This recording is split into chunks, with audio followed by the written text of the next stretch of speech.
Praise God, praise God. Ako po ay mananalangin na para po gabayan tayo ng Panginoon. Panginoon, salamat po, ako'y dinako mo sa lugar na ito ng palengke upang ang mga nagtitinda, mga namimili at dumadaan, makapakinig ng iyong mga salita upang sila ay pagpalain mo, Panginoon. Ikaw ang mangusap sa kanila, Holy Spirit. Gamitin mo lamang po ako ang instrumento upang sila ay mapagpala na iyong mga salita. Ikaw ang mangusap sa kanila. Anumang espiritu ng kaaway na agawin ang salita ng Diyos sa kanilang lahat o sa aming lahat, ginagapos ko mga espiritu ito at tinatapon ko pabalik sa hell in Jesus' name. At kinakalagan ko ang Holy Spirit, ikaw lamang malayang kumilos sa lugar na ito. Ikaw ang mangusap sa bawat isa sa kanila. And I command the mighty angels of God, palibutan ako, paglingkuran ako sa pangalan ng Panginoong Yesus. Amen, amen. So magandang umaga po muli sa inyong lahat.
Praise God, praise God.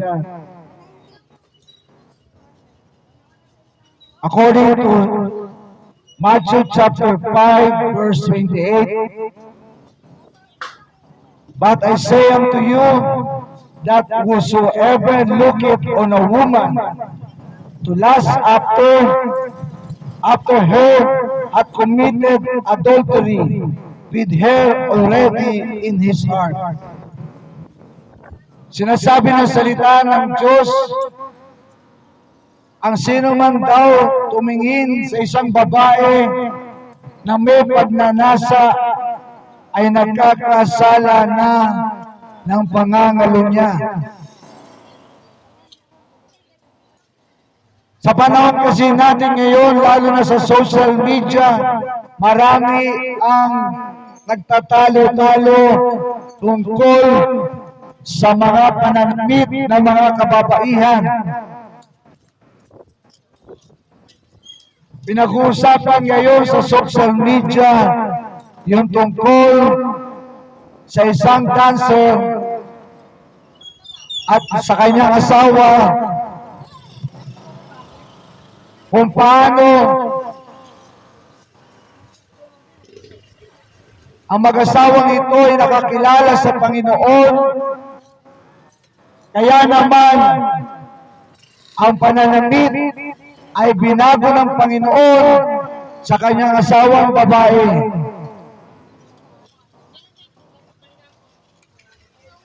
Kung tutuusin, sinasabi naman sa salita ng Diyos na kagaya ng binabanggit ko, but I say unto you that whosoever looketh on a woman to lust after her hath committed adultery with her already in his heart.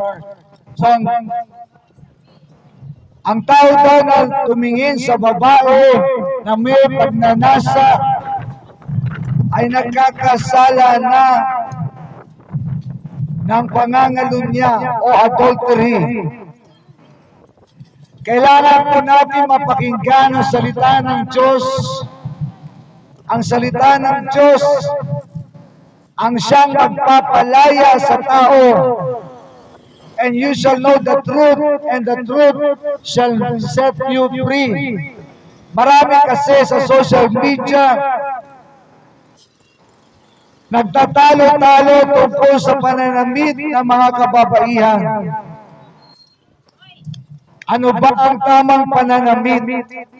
Ang sinasabi ng salita ng Diyos, dapat ang pananamit ng mga kababaihan ay modest apparel. Kaya nga po sa panahon natin ngayon na marami sa mga kababaihan ay hindi alam ang salita ng Diyos, ang hindi nila alam sa pagsusuot nila. Pagpasensyahan niyo po mga kasister, sapagkat kailangan niyo pong malaman dito na tayo, ang mga kababaihan ko, dapat magsuot ng modest apparel upang hindi sila makapaghikayat ng kasalanan sa mga kalalakihan.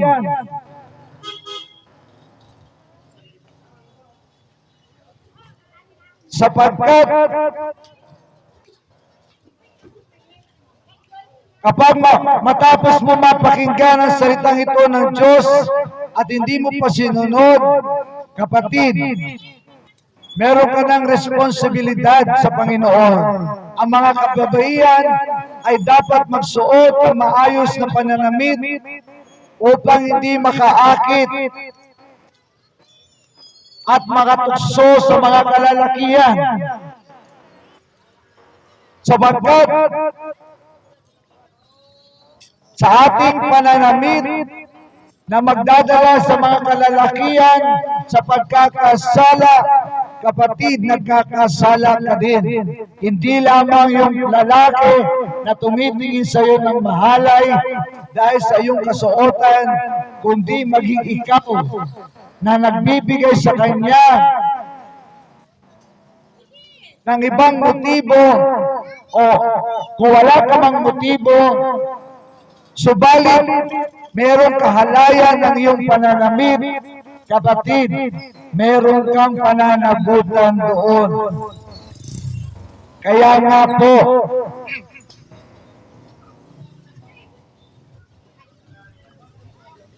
babala po sa mga kababaihan, ayusin po natin ang ating pananamit. Gawin natin hindi mahalay ang ating pananamit upang hindi makatukso sa mga kalalakihan, upang hindi sila magkasala ng pangangalunya o adultery. Ang lalaki, ang babae na nagsusuot ng mahalay, meron siyang pananagutan sa Panginoon. Ganon din ang lalaki na tumingin ng mahalay sa kanya, meron din pananagutan sa Panginoon. Siya nga ay nagkakasala ng pangangalunya. Kaya po tayo mga kalalakihan, ang sabi na salita ng salita ng Diyos, makontento tayo sa ating mga asawa, enjoy natin ang ating mga asawa.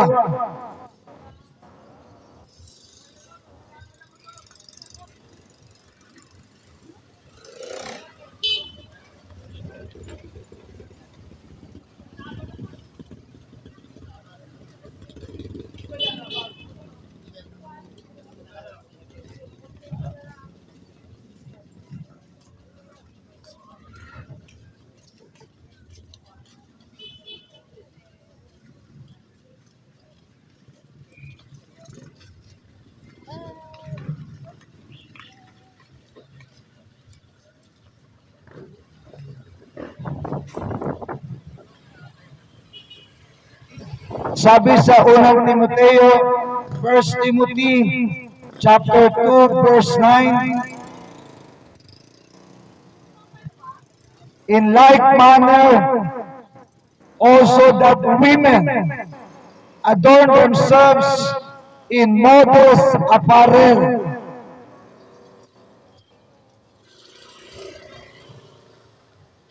with shamefacedness and sobriety, not with broided hair or gold or pearls or costly array.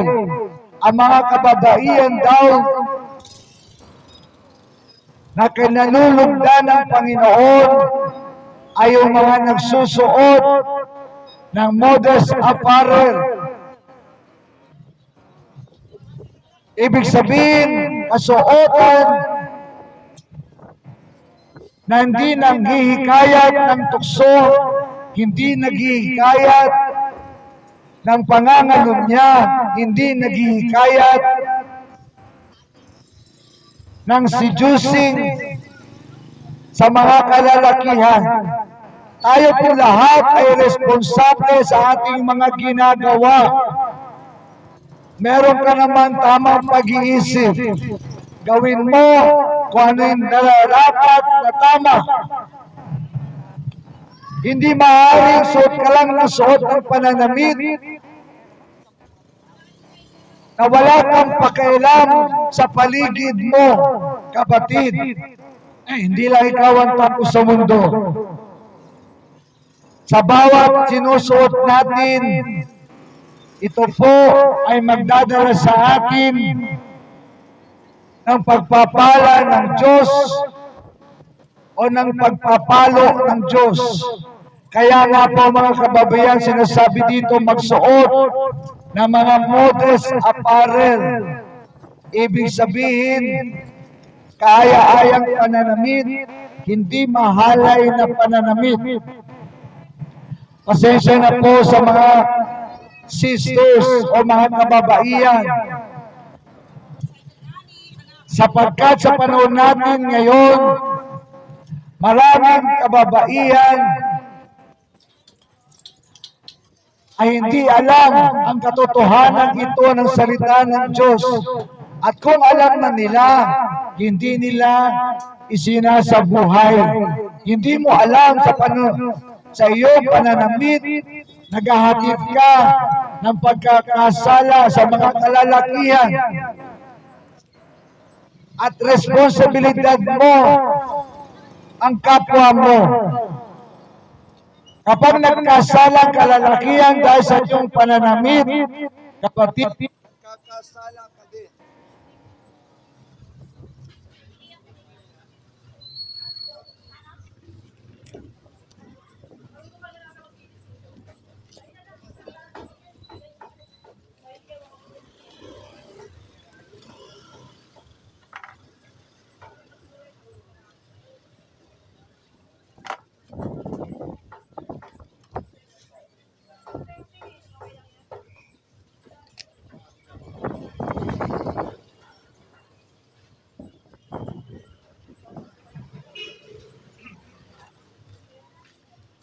So ngayong umaga, nire-remind ng Panginoon ang mga kababaihan sa tamang pananamit, sapagkat sa mundong ito, be responsible sa ating ginagawa sa ating mga sarili.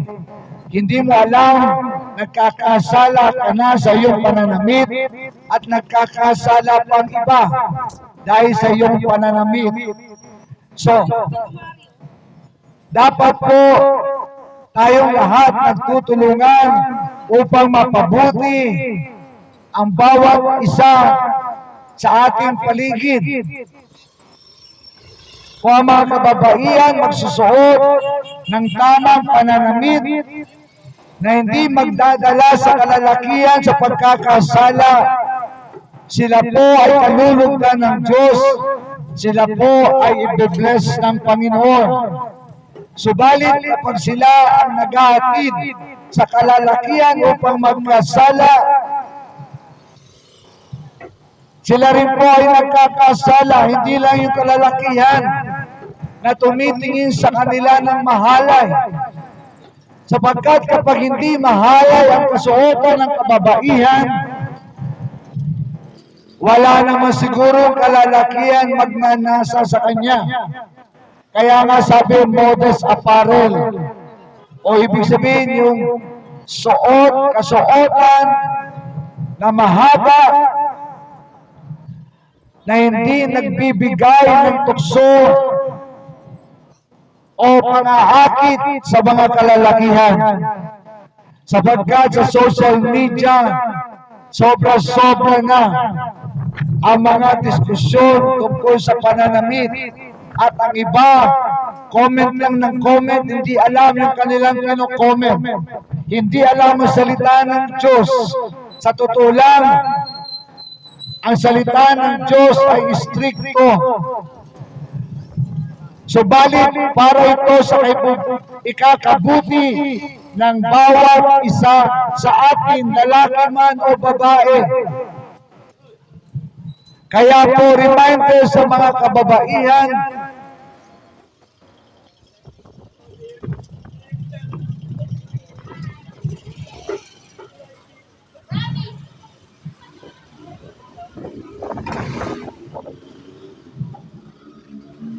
in like manner also that women adorn themselves in modest apparel, with shamelessness, ibig sabihin walang ikinahihiya. Kapag ang kababaihan, ang kanyang suot ay maayos, walang seducing o temptation na makagagawa sa kalalakihan. Ang sabi nito, at hindi nakakahiya. Nakakalungkot po, minsan talaga ang mga kababaihan sumusobra sa pananamit, sa mga kasuotang pananamit nila.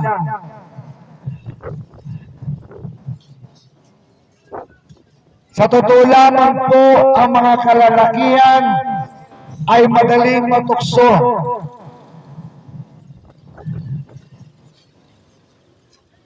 At dito pinapaalala sa atin ang mga anak ni Eva, ang mga kababaihan, dapat maging maayos sa pananamit na walang ikinahihiya and sobriety. Ibig sabihin, karangal-rangal. Ang babae na maayos manamit ay binibless ng Panginoon.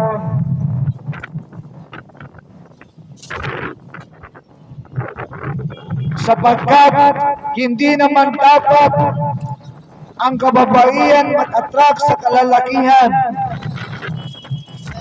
lalo na kapag siya ay may asawa na, lalo na sa may mga asawa. Piliin natin yung maayos na pananamit na dapat nakalulugod sa Diyos ang iyong kasuotan. Mahal ng Panginoon ang mga kababaihan, kaya ito ay pinapaalala sa kanila ang tamang pagsusuot ng pananamit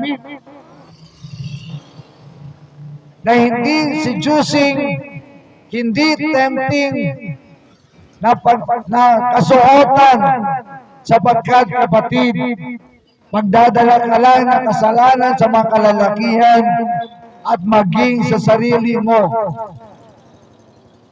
Sabi nga nung binasa natin ng una, ang kalalakihan na tumingin ng may mahalay na pagtingin sa babae nagkakasala na ng pangangalo niya. Yung po ang totoo, mga kapatid. Kailangan natin malaman ang katotohanan upang ang katotohanan pagpaalalayain tayo. Kung hindi natin alam, tapos tayo'y namatay, hindi mo alam, akala mo okay lang yung ganyang pananamit. Akala mo okay lang tumingin sa kababaihan na parang hinuhubaran mo na siya, Paano kapag dumating sa iyo ang kamatayan, hindi mo alam na kakasala ka pala sa Panginoon? Saan ka ngayon pupunta? Sapagkat ang kabayaran ng kasalanan ay kamatayan. Kamatayan ang kabayaran ng kasalanan. Kaya nga po, hanggang maaari, tayo po lahat ay laging humihingi ng tawad sa lahat ng mga nagagawa nating kasalanan. Knowingly or unknowingly. Kasi minsan, nagkakasala tayo na hindi natin alam. Kaya pag tayo po ay nag-pray sa Panginoon, yung mga namimili, pag uwi niyo po sa bahay, mag-pray po muna kayo sa Panginoon. Humingi muna kayo ng tawad sa inyong mga kasalanan. Bago ka magluto, bago ka maglaba, maglinis ng bahay, mag-asikaso sa mga anak, papunta sa school, o sa anumang business o work mo, kapatid, mag-pray ka muna. Humingi ka muna ng tawad sa Panginoon. Halimbawa, ikaw yung kababayan na nakapagsuot ka ng medyo may kahalaya ng suot mo. Hindi mo alam yun. Kasi akala mo lang komportable ka. Pero hindi mo alam, nakapanukso ka na pala sa kalalakihan. So, mas maganda lagi tayo humihingi ng tawad oras-oras sa Panginoon. Kapag mayroon tayong time, mag-pray tayo sa Panginoon, humingi tayo ng tawad sa mga kasalanang nagagawa natin, knowingly, o alam mo, o unknowingly, na hindi mo alam. Humingi ka ng tawad sa Panginoon at sabihin mo sa Panginoon, lahat ng mga kasalanan ko knowingly or unknowingly, Panginoon, patawarin mo ako. Lahatin mo na, kapatid. Wala namang bayad ang pananalangin, bakit mo pa titipirin? At minsan, ang pananalangin, wala na ng bayad, ang tao tinatamad pa. Kapatid, kung sa simpleng bagay na yan, tamad ka pa, paano pa ang kaligtasan mo? Kaya nga po, tayong lahat ay laging dapat tumingin ng tawad sa Panginoon sa lahat ng mga nagagawa nating kasalanan, knowingly or unknowingly, para sigurado ka na. Kasi ang iba sa atin nakakasala, hindi niya alam nakakasala na pala siya. Di po ba? Mas maganda sabihin mo na sa Panginoon, Lord, ano mga kasalanan ko na alam ko at hindi ko alam, hinihingi ko na ng tawad sa iyo. At pagkatapos, ang Panginoon ay patatawarin ka, mararamdaman mo, pinatawad ka na ng Panginoon. Kaya, buksan mo na ang puso mo. Sabihin mo, Lord Jesus, tinatanggap kita bilang Panginoon at tangi kong tagapagligtas. Humingi ka na rin lang ng tawad. Tanggapin mo na si Jesus. Pagbuksan mo na si Jesus. Sabihin mo, Panginoon, tinatanggap kita bilang Panginoon at tangi kong tagapagligtas. Para isahan na lang.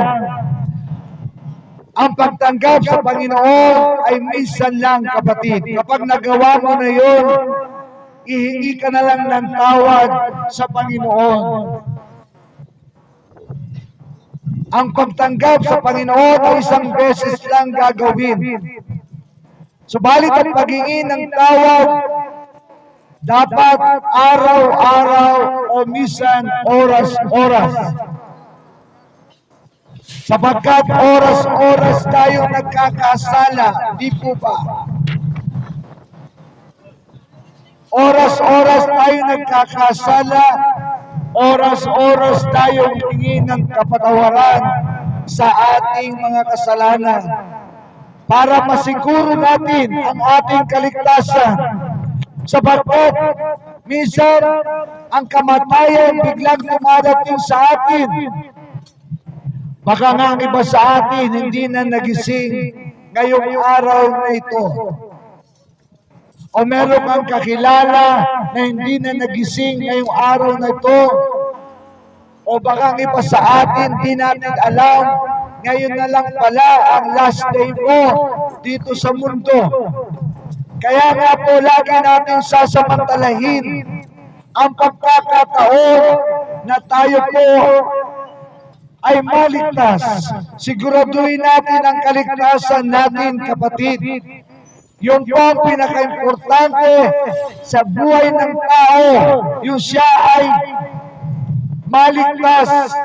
Kailangan i-secure natin ang ating kaligtasan. Kaya nga po, oras-oras, pag meron kang time, bago ka bumabad sa cellphone, sa totoo lang, minsan ng tao, mas mahaba pa yung oras sa cellphone, sa telebisyon, kung ano pa mang bagay. Nakakalimutan niya ang pinaka-importante sa buhay niya, ang kanyang kaligtasan. Kaya nga po, pag uwi nyo sa bahay, bago nyo gawin ang ibang bagay, manalangin muna kayo sa Panginoon. Humingi muna kayo ng tawad sa Panginoon. Hihingi nyo ng tawad ang lahat ng mga kasalanan nyo sa Panginoon upang masiguro natin ang ating kaligtasan, sapagkat hindi nga natin alam kung oras-oras ay buhay pa tayo. Kung oras-oras tayo ay patatawarin. O oras-oras alam mo buhay ka. Kapatid, mas maganda siguraduhin na natin ang ating kaligtasan pag uwi mo sa bahay, bago ka magluto, bago ka maglaba o maglinis ng bahay o ano pa man, mag-pray ka muna sa Panginoon. Pagdating mo sa bahay, ipikit mo yung mga mata, umupo ka sa isang sulok, manalangin ka galing sa puso mo.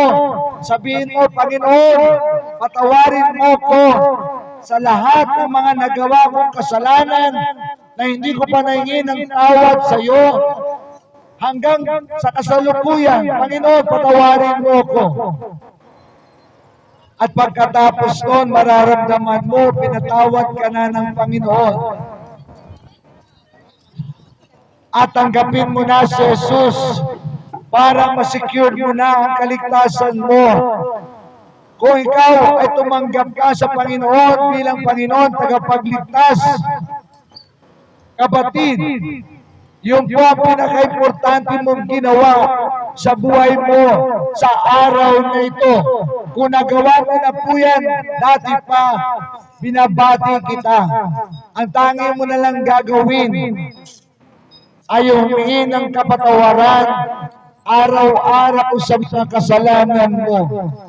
Huwag nating palalagpasin ang isang araw na namumuhay ka sa kasalanan, sapagkat ang bukas, ang oras ay hindi mo hawak, kapatid. Kailangan maging wise tayo sa buhay na ito. Marami sa atin hindi wise sa buhay nila. Pinagpapaliban ang kanilang kaligtasan. Napakasimple lang ng kaligtasan natin, hindi pa natin inuuna. Ang tanging mo lang gagawin, magsisi sa kasalanan mo at tanggapin si Jesus bilang Panginoon at tanging mong tagapagligtas. Kapag tinanggap mo na si Jesus, meron ka ng kaligtasan, kapatid. Ang tangi mo na lang gagawin araw-araw, humingi ng kapatawaran sa lahat ng mga kasalanan mong nagagawa araw-araw. At ipamuhay mo ang salita ng Diyos hanggang bumalik si Jesus. Mga kapatid, Jesus is coming back soon. Nahayag na to sa buong mundo. Kung hindi mo pa to alam, kapatid, magbago ka na, sapagkat si Jesus ay babalik na at kukunin ni Jesus yung mga sumasampalataya sa Kanya at ipinamumuhay ang Kanyang salita. Namumuhay siya sa kabanalan, namumuhay siya sa pananampalataya kay Kristo. Kapag walang Jesus sa buhay natin, wala tayong kaligtasan, kapatid. At isang lugar lang ang tutunguhan mo pag ikaw ay nawala sa mundong ito. Langit, kapag meron kang relasyon kay Jesus, at hindi ka namumuhay sa kasalanan, subalit impyerno kapag tayo ay walang relasyon kay Jesus. Mga kapatid, si Jesus ang tanging tagapagligtas. Kaya nga po, pinababalik ako ng Panginoon dito sa inyong lugar. Kung ako lang masusunod, ayaw ko na. Subalit ang Panginoon, napag-uutusan ako, kailangan kang pumunta doon, ipangaral mo salita ng Diyos sa lugar na iyon, sapagkat mahal ko ang mga taga ron. Kaya pumapalad kayo mga taga rito sa palengke. Mahal kayo ng Panginoon. Kailangan pa bang ulit-ulitin nyo, mga kapatid? Mahal kayo ng Panginoon. Binibigyan kayo ng pagkakataon ng Panginoon na maligtas at may sulat ang iyong pangalan sa aklat ng buhay.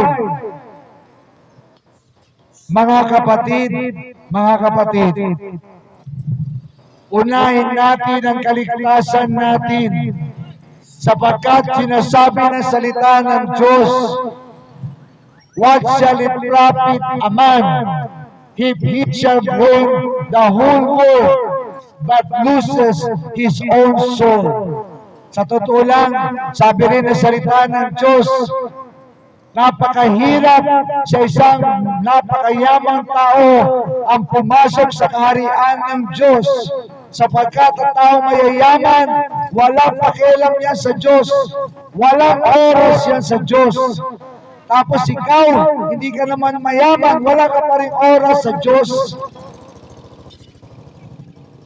Dapat tayo, kung yung mga mayayaman, minsan, hindi naman sila lahat ganun. Merong mga 1% sa kanila ay naglilingkod sa Panginoon, ginagamit yung kayamanan nila para hanapin ang Panginoon, para isabuhay ang salita ng Diyos. Kaya lalo pa silang yumayaman.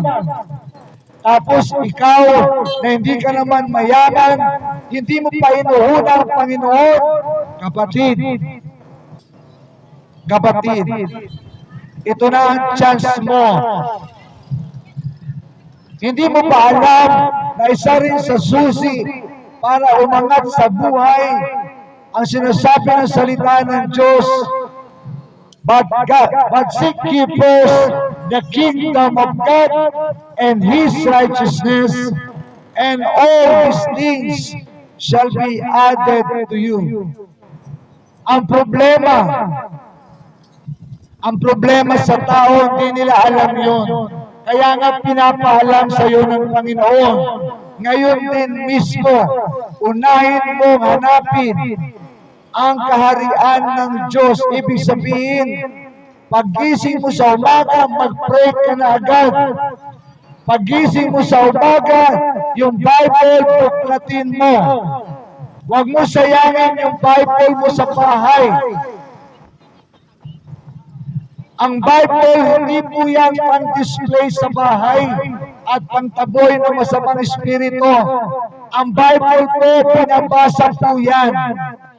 Kaya marami mga tao lumalakad ng wala sa katalinuhan ng Diyos sapagkat ang Bible hindi nila binabasa. Kaya ang mga tao ay madaling malinlang, ang mga tao madaling mauto, ang mga tao madaling madaya sapagkat hindi nagbabasa ng salita ng Diyos. Huwag po tayong umasa sa tao, ikaw mismo. Sabi ng salita ng Diyos, search the scriptures. Ang salita ng Diyos, hanapin mo, buklatin mo, basahin mo, unawain mo, at isabuhay mo ang salita ng Diyos. Upang ang tao ay lumakad sa katalinuhan, hindi sa kamangmangan.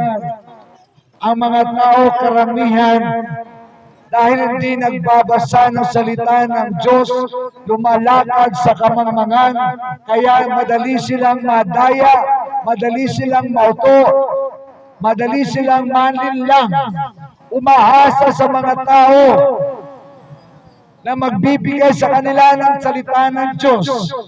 Bakit ka aasa sa ibang tao? Hindi ka ba marunong magbasa? Hindi ka ba marunong? Malabo pang mata mo? Kapatid, kung marunong ka magbasa, hindi malabo ang mata mo, magbasa ka ng salita ng Diyos. Huwag mong katamaran sapagkat nasa salita ng Diyos ang katotohanan magpapalaya sa iyo. Hindi nga ba dahil sa salita ng Diyos nakilala mo si Kristo, nalaman mo na dapat tumingin ng tawad sa ating mga kasalanan at tanggapin si Jesus bilang Panginoon at tagapagligtas mo? Kapatid, nasa salita ng Diyos ang katotohanan. Nasa salita ng Diyos ang kaligtasan mo. Pagkatapos mo tinanggap si Jesus bilang Panginoon tagapagligtas mo, basahin mo na ng madalas ang Bible. Basahin natin madalas ang Bible. Ang mga Pilipino hindi palabasan ng Biblia. Kung ano-ano pinapasa. Kaya mga Pilipino madaling mauto, madaling madaya, madaling malinlang. Kaya pag may nagsalita sa kanila, ganoon, ganito, at sasabihin, ito ang tagapagligtas, subalit hindi naman si Jesus Christ. Ang mga Pilipino po ay matatalino. Lahi tayo ng Kayumanggi, lahi ng mga Bayani, lahi ng mga Rizal. Subalit hindi si Rizal ang tagapagligtas. Si Rizal ay matalinong Pilipino. At si Rizal, sinasaliksik niya ang salita ng Diyos, kaya hindi siya nagpauto sa panahon iyon sa mga praile. At si Rizal ay pinapatay dahil sa kanyang paninindigan sa katotohanan. Narito sa salita ng Diyos ang katotohanan, kapatid. Kaya nga, ang mga bayani natin ay matatalino. Ganon ang mga Pilipino matatalino. Kaya nga po, saliksikin natin ang salita ng Diyos, basahin natin ang salita ng Diyos upang maging matalino ka sa paningin ng Diyos, hindi lang sa paningin ng tao. Maraming matatalino, pero hindi katalinuhan mula sa Diyos. Sila po ay mangmang pa rin sa paningin ng Diyos. Sapagkat ang tunay na matalino sa Panginoon, binabasa ang kanyang salita, ipinamumuhay ang kanyang salita. Yun ang tunay na katalinuhan na ang Panginoon ay pagpapalain siya.